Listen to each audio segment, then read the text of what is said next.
Hello my friends and welcome back. It's Friday my dude, so happy Friday to you and your family. You and me, we survived this week. And I know what you're thinking, did this boat on the screen survive the week? Well, you're gonna have to wait to find out, but I'll give you a little hint. Bayraktar. Yes, they're back. But actually we begin with something different. We begin with Russians striking an American factory. You didn't hear wrong. Yes, an American factory. This is the largest American investment factory in Ukraine, in the Western Ukraine, which is considered to be the safest area in all of Ukraine. So this means it was not a mistake. It was not some random urban area where a Shahed fell. It was a targeted strike against the United States owned and invested factory on the Western Ukraine. And the factory building is demolished, as you can see, it's burning. And throughout the night, it took a lot of firefighters to put down these fires. Russians focused down this factory a few days after Trump said, I believe Putin wants to make peace. And then Putin a few days later goes to show how he attacks American factory in Ukraine. So much for peace wish. Maybe Putin has a death wish, because I would, if I would attack a United States factory, I'd have a death wish. By the way, talking about, Russian drones and missiles striking Western interests, actually, Russian Shahed drone fell in Poland. It flew into Poland, 100 kilometers from the Ukrainian border, and only 40 kilometers from Warsaw, the Shahed drone fell and exploded. This means a Russian suicide drone flew 100 kilometers into a NATO member state and only 40 kilometers from the capital of Poland. Poland being, one of the biggest NATO military concentration countries in Eastern Ukraine. In Eastern Europe. Here you can see it more on the map. See 116 kilometers from the Ukrainian border, and also Belarus is very close here, also about 90 kilometers, something like that. And I do believe Putin has a death wish. You're messing with Poland. First of all, the winged hussars were no joke. Second of all, they beat the Soviet Union once actually. Poland and Finland are two of the countries that have had victorious wars against the Soviet Union. Also Estonia though, 1918 to 1920, our war of independence, we won that war. That was against the Soviet Union. I gotta remind people of that. See, here is the engine of the drone. You can see it. Let's see, what else do they have? It's a Shahed engine, right? Here's the explosion from CCTV footage. I wouldn't piss off the Polish people. The modern version of winged hussars, what might it be? The tank force, perhaps? My friends, when doing research for these videos, I need to make sure not to fall victim to Russian spyware and malware, which targets military bloggers like myself. This is why I must use protection, which on the internet is a VPN. I use CyberGhost VPN. With over 38 million users worldwide, this is one of the most recommended VPN providers on the market, and it has impressive, near-perfect score on Trustpilot. More than 20,000 have rated it excellent on the review platform. A VPN is essential for protecting your digital privacy. And if you think you're already covered because you only browse in incognito mode, think again. Plenty of eyes are watching you every time you go online. By the way, I have got info from Ukrainian foreign intelligence and also from some Estonian inside sources that FSB keeps a close eye on all Western military bloggers. We cannot be too careful. Your internet service provider owns your home Wi-Fi router, and they know the websites you visit and they track your every move. To put a stop to this privacy invasion, you need CyberGhost VPN. Just turn on CyberGhost VPN before you browse. It encrypts and reroutes 100% of your traffic through their secure servers, so no one will know about your online activity. It's all really simple. And CyberGhost has servers in over 100 countries ready to cater to your every need. By the way, By changing your location with CyberCoast, you can also unblock libraries from over 40 streaming platforms like Netflix, Amazon Prime, and many more. The app is available for all operating systems and can protect up to 7 devices at the same time for you, keeping you anonymous around the clock. That's a lot of devices, so you can always share your subscription with friends and family. CyberGhost VPN doesn't keep logs, so not even they know what you do online. If you want to keep praying eyes at bay and be anonymous online, now's the perfect time to get CyberGhost VPN. And by using the link in the description, you benefit from an 84% discount and you also get 4 months for free. And since they have a 45-day money-back guarantee and access to 24/7 customer support, everything is risk-free for you. So use the link in the description, get CyberGhost VPN, and start protecting your digital life today. Alright my friends, I teased you a little bit with the beginning of this video, but this is a Russian boat, and its video was made on 20th of August 2025, so yeah, 2 days ago, and it's from a Bayraktar TB2. You remember the song from 2022? Bayraktar. Well, they're not gone. They are still here, but Ukraine has not been using them because majority of them were shot down by the Russians. They were kind of an easy target for the air defense because they fly, they're big, they're quite of a big drone, and they fly very slow. So Russian air defense, although really bad at shooting down stuff, could actually handle them because it resembled more of a plane than a small drone, and Russian air defense was actually developed to shoot down planes. So yeah, they shot down majority of them, but now Ukraine brought out a new one from somewhere. So they have this Russian boat on the Dnipro River. It's a Russian boat near the coast of Zalizny port, and they're just chilling here. And the Bayraktar wants to deliver some kind of a present to them, and sleeping with the fishes. I remember reacting to this kind of footages in 2022. They made my day then, and it's gonna make my day now. This is beautiful. And you can even see the little speck of munition hitting it. Wow. My friends, for 3 videos now, I have mentioned the Ukrainian Flamingo missile, the missile that entered mass production with the range of 3,000 kilometers and with the payload of 1 ton of explosives, which is absolutely massive. And everybody's keep talking more and more about them because they will be the strongest Ukrainian security guarantee post-war.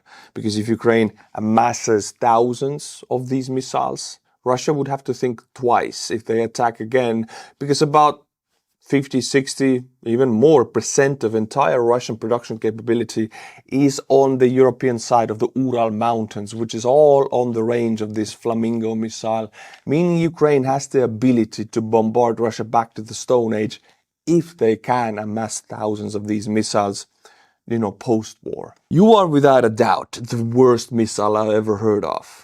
Flamingo says, but you have heard of me. I love the name.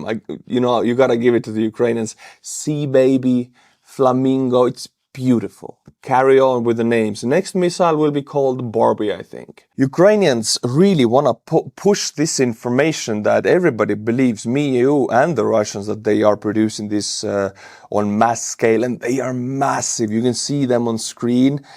They all together, this one missile weighs 6 tons. So you can imagine to fly 6 tons of metal weight, 3,000 kilometers. This is a very powerful missile. And that's the production facility. Honestly, I gotta say, it's very brave for Ukrainians. I mean, they have to know what they're doing. There has to be a plan to it, because you can geolocate buildings based on just these columns, just these walls, just the look of this room. People are really good at geolocating. They can do that by just this video. They can still geolocate. So by this, they might give away their production location.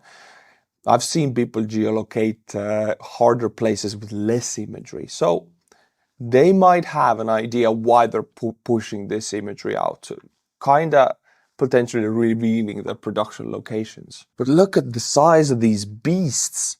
They have to paint them pink, man. They have to. It's Flamingo. Look at those beauties. The tail wings moving around, testing them. Wonderful. Just take in this footage, man. This is, by the way, the engine is fully Ukrainian produced, made in Ukraine. It's a domestically produced missile, which makes it the more scarier because Western countries, if they have any kind of agenda, they cannot stop this production. I just gotta give credit to this woman being kind of cute on the screen here in front of these massive, heavy missiles that are, Russian propagandists have been talking about for a week now with fear in their eyes. And this girl is just like, yeah, we're producing this 6-ton missile, which can reach 3,000 kilometers. It's called Flamingo. We have to do this. Ukrainian weapon production is a huge guarantee of Ukraine independence, and not only Ukrainian independence, but also European independence and European safety of the whole continent. Because right now Ukraine is holding this barrier. Ukrainians purposely released all of these footages, all of these different shots of this missile. The maximum range is 3,000 kilometers confirmed, with an accuracy of 14 meters to target on this distance.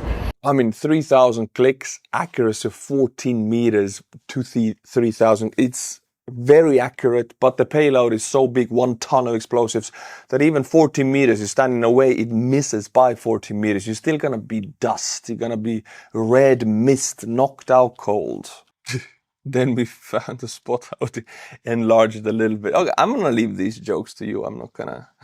Right, but who produces this missile? Well, I'll introduce you to company named Firepoint. It was a Ukrainian startup in 2022. They started after the full-scale invasion, and now only 4.5 years later, 4 years later, they're producing the biggest domestically made Ukrainian missile, which, will change the future for Ukraine. If they amass, I said, if they amass 1,000 plus of these and release them in one go, Russian air defense, A, will be overloaded, B, Russian production capabilities, we're talking oil, fuel, we're talking tanks, and even civilian factories could be destroyed easily. So this is Ukrainian security guarantee in the future.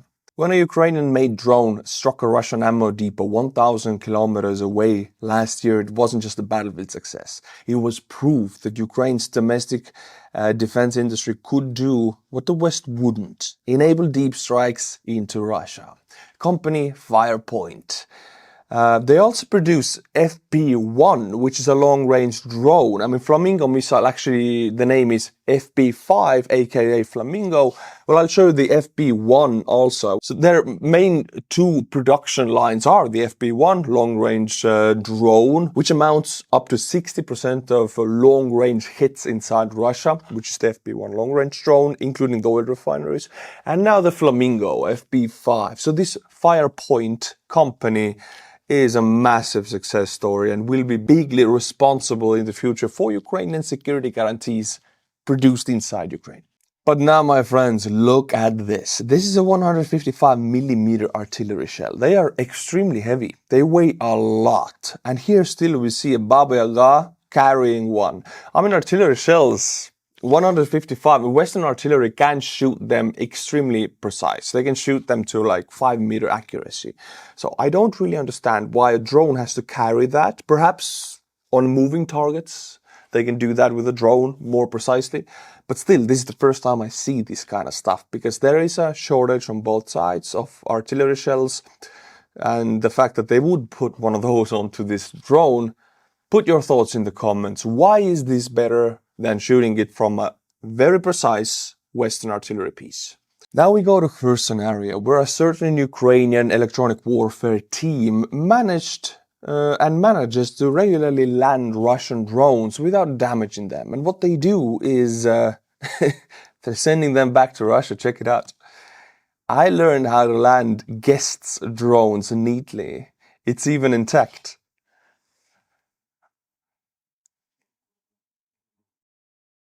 It can be handed over to the guys so they can launch it back. I love the idea. Brought it down nicely. It has a warhead. A couple of wings are broken, but otherwise it's fine. So tomorrow it will fly back to the orcs, to their homeland, their motherland, the sons of... Sorry, I just wasn't ready for the...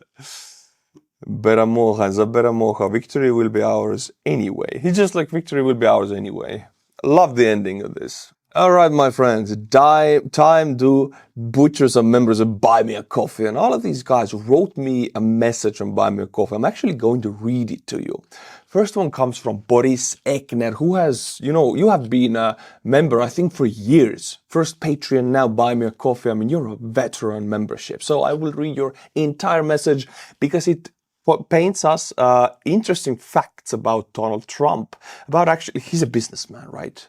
And you all know S&P 500, like the most boring, stable way to invest, but it works. So, interesting fact from Boris Ekner from Buy Me a Coffee. Trump inherited around $413 million from his father. If he had put them all in a hedge fund with an average of 8% compounded return over 40 years, it would have been around $9 billion today. But he's too stupid to understand the stock market, so he didn't invest it in a single hedge fund. Instead, he invested it in businesses and went bankrupt 6 times, 3 casinos and 3 times personally. Thank you, Boris, for this wonderful piece of information. It's a beautiful piece of statistical fact. We have another member. I'll read you the message, the whole message. Yes, please do butcher my name. I think you have me as Someona, but the name is actually Deborah Porlase. Yeah, Deborah Porlase. Consider your name to be butchered. I love to hear this in Estonian. Well, Deborah, you just did. And now the final message. Here we go.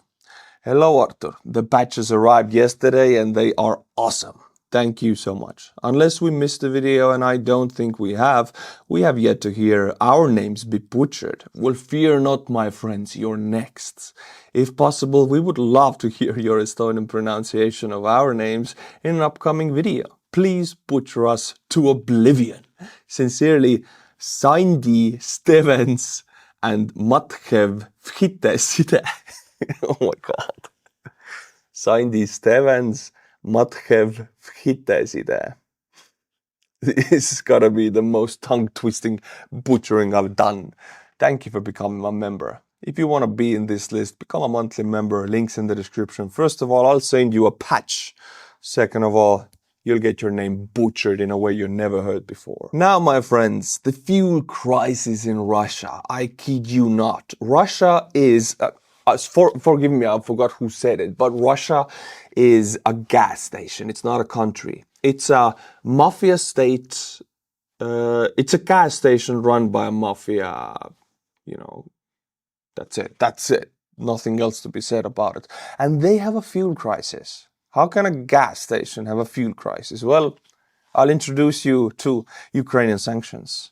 Ukrainian sanctions in the form of drones. First of all, they attacked the Druzhba pipeline once again. Druzhba pipeline is the one that still transferred Russian oil to European Union, to Slovakia and Hungary, through Ukraine, through Belarus and through Poland.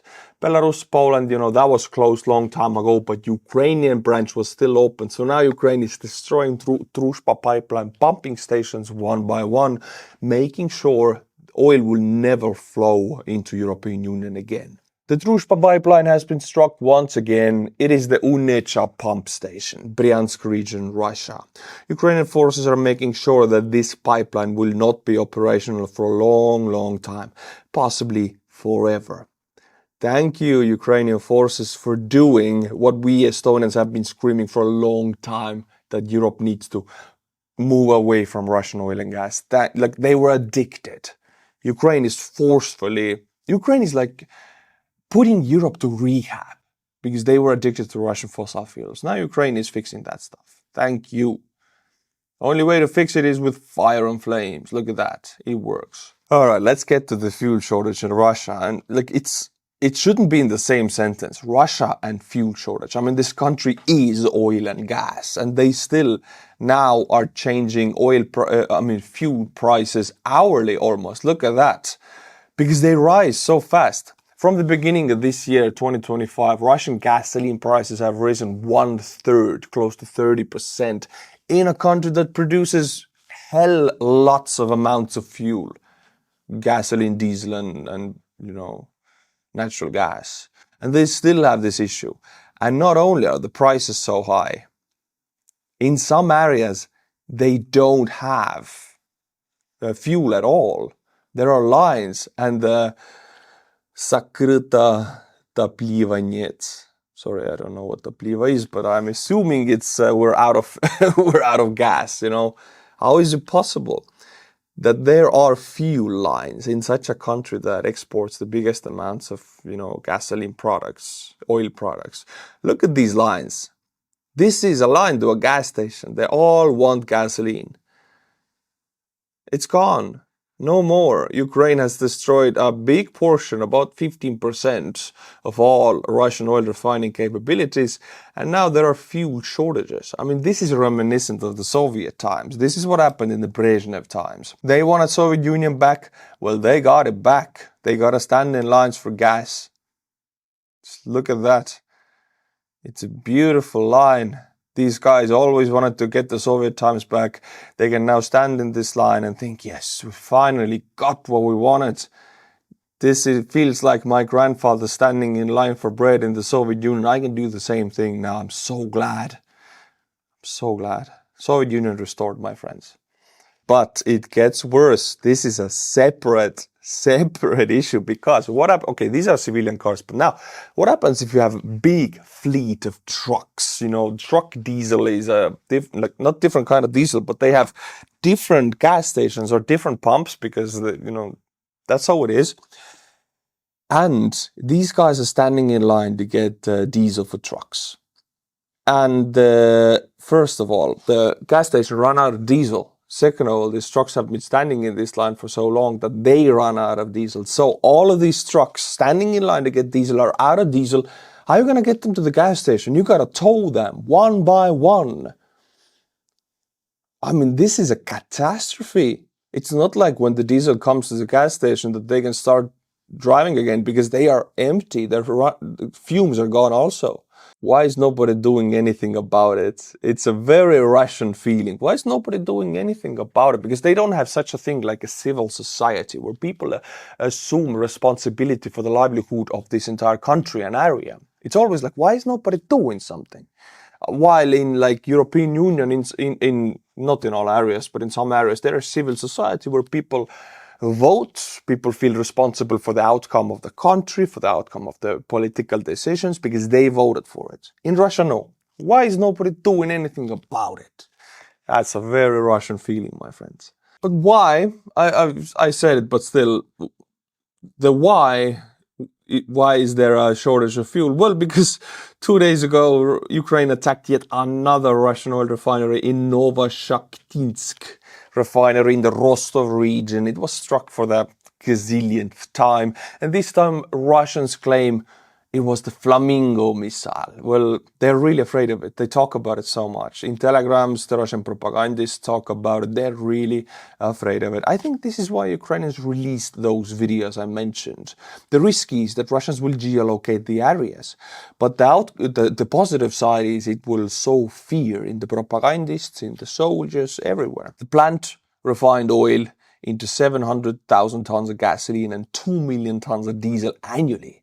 Enough to power 773,000 cars and 46,000 freight trucks per year. I mean, this is a very wow-wee-wee numbers. And this refinery is now a barbecue. Another outcome of taking away Russian refining capabilities, not only domestic fuel prices higher and fuel lines, but also they cannot export so much. First of all, because the Druzhba pipeline is not working. And secondly, because they just can make less fuel products because their refining capabilities are damaged. Meaning less money for the state. Meaning what you see on this chart. Bigger borrowing domestically. These are Russian central bank bonds in circulation. As you can see, 2025, since 1st of August, this is the highest amount of domestic borrowing by the central bank to balance the budget deficit. They have a budget deficit, so they're just borrowing from their own people on massive scale. You can see it way up, especially because Ukraine is taking away their revenue sources. We're talking fuel sales. Now let's travel to the Ukrainian side of the front lines. I'm guessing this is southern Ukraine because, yeah, just a wild guess. There are big fields like that. Here we see a Ukrainian tank on the front lines helping out the farmers. Since the farmers on the front lines, it don't matter, it's war. I mean, they have loans from the banks. They gotta sell the crops to pay the loans, to feed their family. So they still have to do this, and their tractors usually stolen or destroyed by the Russians. So if the soldiers can't help them out, it's really nice of them. They're plowing the fields with a tank. Very nice. I'm glad to see this. This is Ukrainian soldiers working together with the farmers to ensure the livelihood of the farmers. This is beautiful. But now, my friends, I want to guide your attention to something that Melania Trump, the wife of Donald Trump, guided Putin's attention to. She wrote a personal letter to Putin about Ukrainian children. And I want to also, it's below 1 minute, so it's short. Let's watch it. My name is Katya. I am 17 years old, an orphan from Kherson region, Ukraine. I was stolen from my home and forced into a Russian military camp, forced to be a child soldier.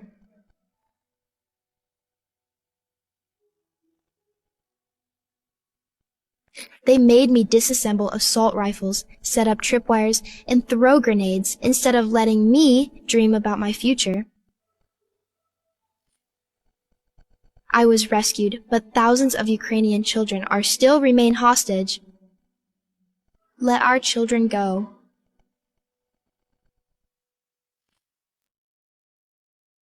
Just to guide your attention, the video says everything, there's nothing more to add.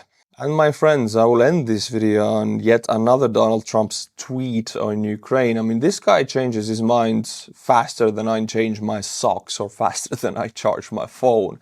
But this time the opinion is Ukraine positive. Tomorrow it's Ukraine negative again. But I'll read too, because for once I tend to agree with him. It is very hard, if not impossible, to win a war without attacking an invader's country. Wow, the truth. In Trump's Truth Social. The first truth ever on that platform, I guess. It's like a great team in sports that has a fantastic defense, but is not allowed to play offensive. There is no chance of winning. It is like that with Ukraine and Russia. Crooked and grossly incompetent. Joe Biden would not let Ukraine fight back, only defend.